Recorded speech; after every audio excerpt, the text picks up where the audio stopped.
20 years ago, on August the 29th, 2005, Hurricane Katrina slammed into the Gulf Coast. It wasn't just one of the deadliest hurricanes in the U.S. history.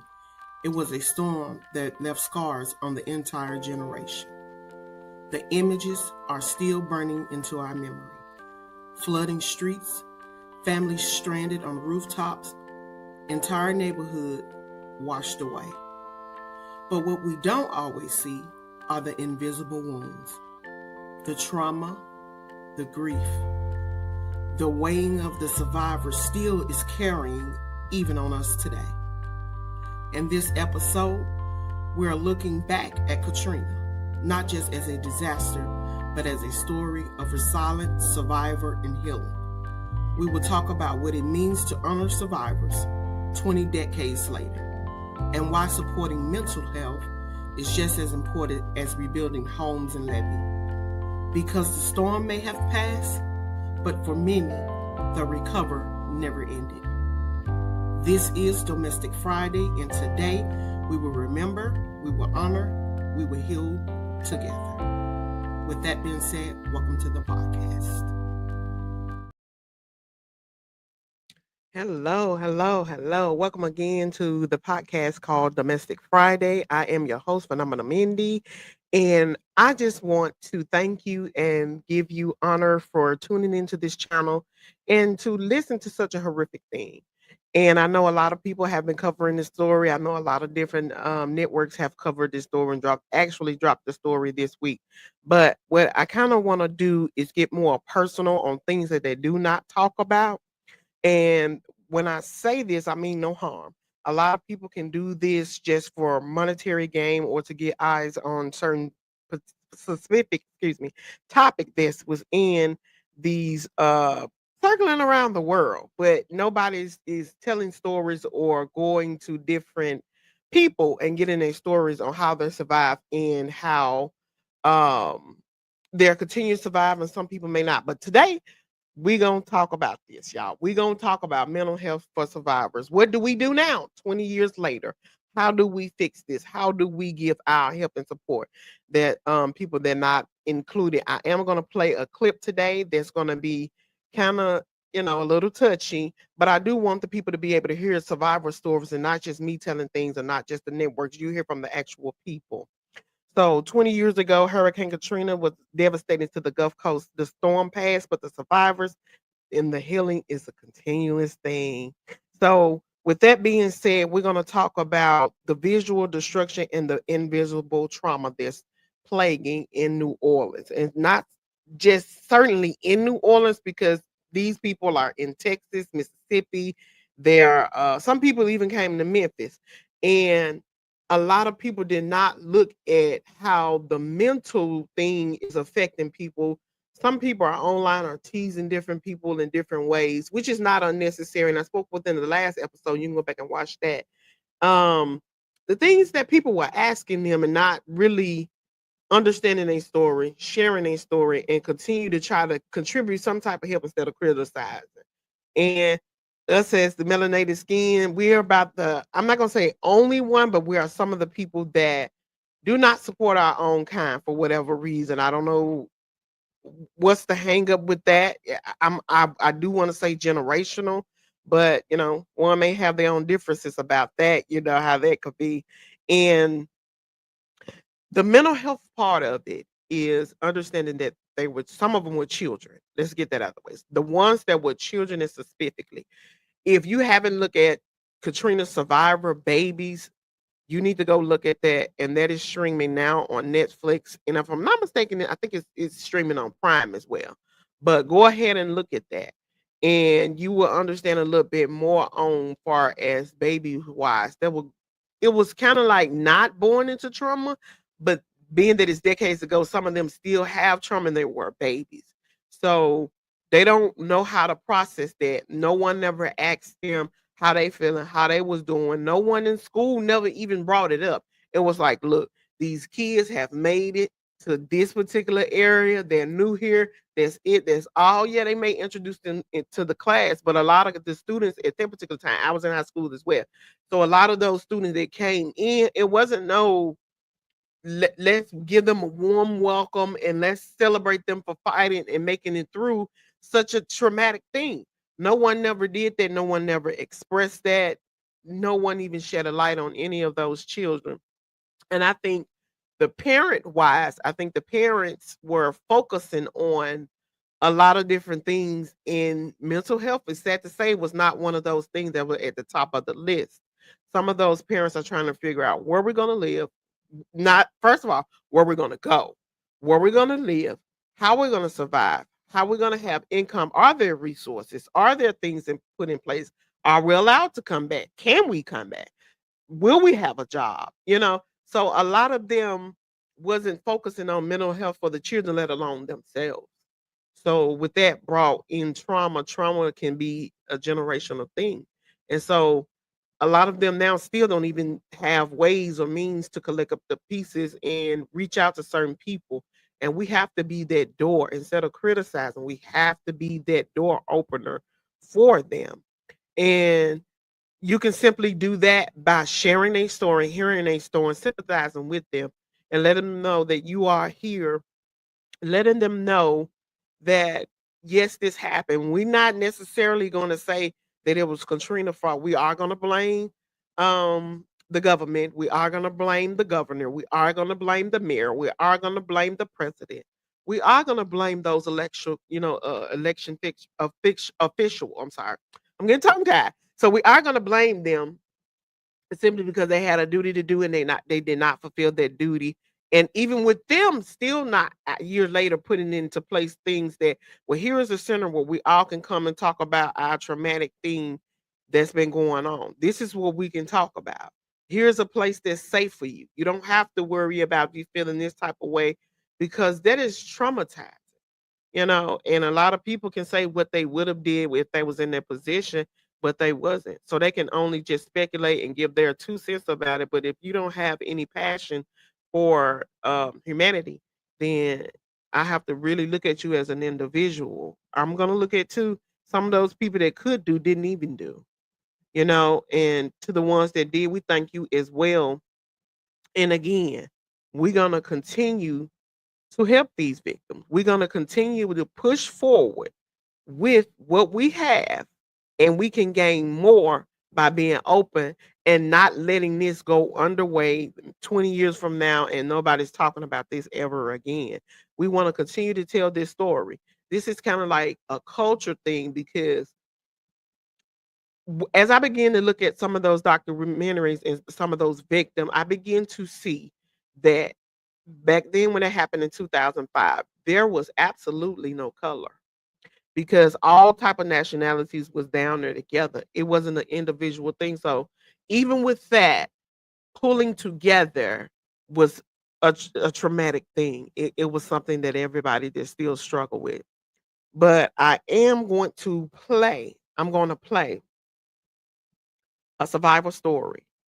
And I want you guys to hear what the young lady has to say. But 20 before I do that, let me tell you this. 20 years later, we need to focus and shift immediately on the disaster and respond to the injustice and how the memories try to be faded away. And here's my top 5 that I wrote down on how we can be able to change things now. Here's what we can do. Here's our what we can do. We can strengthen flood protection and climate resilience. Now, I've seen in a couple of videos, I personally haven't been down to the levee. I've rolled by and have seen the new levee. And the levee does have graffiti on there representing the victims. And I have seen the infrastructure, but I have not seen visual eyes on the pumps and all the necessary things that was taken into place to quote unquote rebuild this. I haven't seen that, not even the green infrastructure. I have not seen that with my own eyes. I have not seen a video that made a visual of that. And there's something we need to focus on and continue to, keep the little tidbit that's going, to keep it going until it, you know, happens. Don't give up. Keep going until something different happens. Now, don't be insanity and keeps doing the same thing and don't receive results. Don't do that. You know, so we're gonna kind of preserve this history, and 20 years later, hopefully we still can be able to talk about the tragic. And then we want to go out and support the museum that have different what I want to say, different artificial of people that not actually the people names because you can't there's no totality actually count. There's a number of figure, but not an estimate of what of those people that passed on or passed during or passed after the storm have left. So those different museums, those oral history projects in the community telling stories in the memory to keep it alive. I remember a couple of years ago when I went to New Orleans, I was so fascinated with this Hurricane Katrina thing. I mean, so I tried to go to everything that was culture center for melanated beings, and I went to the New Orleans Museum of Art, and they have a floor that I think it's like the third or the fourth floor. Don't quote me on it, but it's actually dedicated to African American people in our culture. That's where you can start there, and give you an eye opening even further back to where we are now. I'm thankful that they created this museum, and a lot of people don't know it. They some do call it NOAA, NWO. If you see that, that is exactly the museum that is dedicated. And there's a lot of different parts that have things in trees where you can be able to see, kind of have a visual, and they have like little houses on the trees to represent the homes that got destroyed. And you have to just kind of go out there and see. If you go to like the attractions of New Orleans, you'll see exactly what I'm talking about. If you'll Google that, you will see the things that I'm referring to. And I am not aware that Katrina is being talked about in school far as a national thing. Um I'm not aware of a program inside of the school. Correct me if I'm wrong down in the comment sections. I have no problem. Correct me if I'm wrong with that, but I have not ran across that. But what I do want to address is the neighborhood. Before everyone was saying evacuate, evacuate. A lot of people have not also realized this is not something that was included in the documentary as well. That these people lost their homes before all of this happened. Some banks, all of the different people, I'm not gonna say, wanted these people land. They wanted the land. And so they couldn't force them to do it. So in order to force them to do it, why not let the levees be destroyed? You have to think and know that this is something that actually happened. This is something that the government did, whether you want to face it or not. You really you really need to go back and watch a couple of them episodes. But they wanted to take those different people neighbor homes, and they wanted to rebuild. In some way and form or fashion, they have done that. And that's how it come about with a lot of the gentrification that's going on with the new in New Orleans now. A lot of the corruption that's going on in New Orleans. Um, Specifically, the lower Ninth Ward is an area that they are trying to gentrify. Let me just say that, and it's slowly becoming that way. If you can go in between, if I can think if it's lower Ninth Ward into Chalamet, you will see exactly what I'm saying to you. There's no more affordable homes. There's a lot of infrastructure upgrades, but if you don't have any funds, then how are you able to continue to do this? It's a lot of people still staying in those same homes that was flooded. They don't have the resource that may have just got the floor finished but can't get the wall, may have got the wall done but can't get the roof.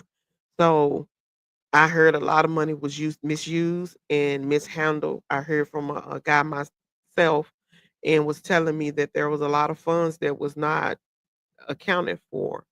People are still due funds from that, but there's no more funds from the FEMA from the Hurricane Katrina. So they just basically shit out of luck. I'm really being honest. I'm really being honest. So what the state of New Orleans can do can prepare for the next storm. So this particular thing won't happen. They need to push better for emergency communication system and evacuate ways to get up out of there. They need to have that in place. And some of y'all really need to get up off your, just stay down there and go. Your voice does matter. Let me say that again. Your voice does matter. Now, it's very important that you find somebody that you can talk with, far as these victim wise. Find somebody you can talk to, whether it be online. And some people may not agree with certain people saying certain things on social media. I don't agree with that. If that's your only means of outlet, I'd rather you do that than to go crazy. I'd rather you do that than to go crazy. And the people that's trying to judge don't have no position or no merit in your life anyway to dictate what can be done or what can be fixed. I mean, you can contribute to the master of the people. You can do that for sure. But are you willing to do that? Or are you, some of y'all willing to be online and being cyber bullies? That ain't cool. And my heart lingers for those different people. And like I said, I wish it can be a program that's put in place for these special victims, and especially again for those who were small children and who were inside of dealing with this storm. But here's what I'm gonna do before everything get elaborated long. I'm gonna go ahead and play the video of the young lady that I choose in particular to play her voice over the airways, and I'm gonna share her story as you listen. Whew. Once again, my videos keep getting deleted, but honestly, I'm glad it did because I got a little overwhelmed while talking about it. But for those of you who want to constantly talk crap about victims, about this situation when it comes to Katrina, I truly wish that y'all seek help because there's no way that all of these different people that were in New Orleans during this time that were stuck here have the same story, no matter what background we came from. If you were here, we all have the same story, if not similar, and y'all still constantly saying that the victims are lying. We didn't have a meeting and say, oh, this is what we're going to say when we do get to speaking. We do live. This is what we're going to say. We didn't have a meeting, but we all have the same experience. You know why? Because we were all clumped together when it comes to this experience. We were treated like animals. We were treated like criminals, not survivors. No food, no bed, not even a damn blanket, not a napkin, tissue, a Band-Aid, nothing. And there's so many people who were not here from New Orleans, probably never been to New Orleans. And y'all have so much to say. Oh, well, they showed on the news. You think that they show every bad thing on the news? They don't show everything. And y'all need to get that through your head. All of these people, thousands of people would not be telling the same story. And I don't mean like the exact same words, but I mean the same experience in different places of the city. We had the same experience. And y'all are still trying to say that New Orleans people are lying for what? What do we need to lie for? What are we gaining? What are we gaining? Nothing. We're not gaining a damn thing from this. And I was a child that lived through this, thinking that I was getting ready to start school and go and play with my friends. And the next thing you know, I didn't know whether or not I was going to live to see today or tomorrow. Watching little kids that look like me getting shot and killed, getting their throats slit, getting raped. And the police were right there. Were they helping? No. What were they doing? Making sure that you did not move from the spot that they told you to sit in. And if you moved, you had a gun shoved in your face. No person should have to live through that. No child should have to experience that. No child should ever have to worry about whether or not I'm going to die today, whether I'm going to see tomorrow, whether I'm going to get food. I have a 5-year-old who's literally a year younger than I was when Katrina happened. I cannot imagine my child experiencing it. So I can imagine how my parents felt knowing that it's nothing that they could do for us. Like some of y'all are truly evil. Y'all are truly evil. And we were saying how, people are just ignorant, they just don't know. But some of y'all just choose to be evil. And I know I've said to do your own research and watch these videos and listen to the victims. And it's like the more y'all listen to the victims, the more y'all just say, oh, they're lying.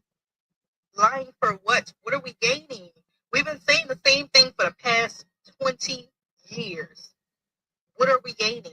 We haven't gained anything yet. So why would we keep telling the same lie for no gain? It makes no sense to lie. Lie for what? Like, I really cannot express this enough. And to those in Mississippi, yes, I'm sorry y'all lost your homes, pets, whatever. Y'all bridge got broken. Y'all infrastructure has gotten messed up. I get it. I'm sorry. We're not saying that we experienced Hurricane Katrina worse than anybody. What we're saying is that we were left for dead. And that's one thing that in Mississippi that y'all can say is that y'all prepared, y'all evacuated, y'all got help. We were left for dead. And then not only were we left for dead, the people who came back to help us came back to hunt us like animals, like game. They did not come back to help us. They wanted to kill us. But when all of those reporters and news stations and everybody was coming back and recording everything, that's when stuff calmed down just a little bit.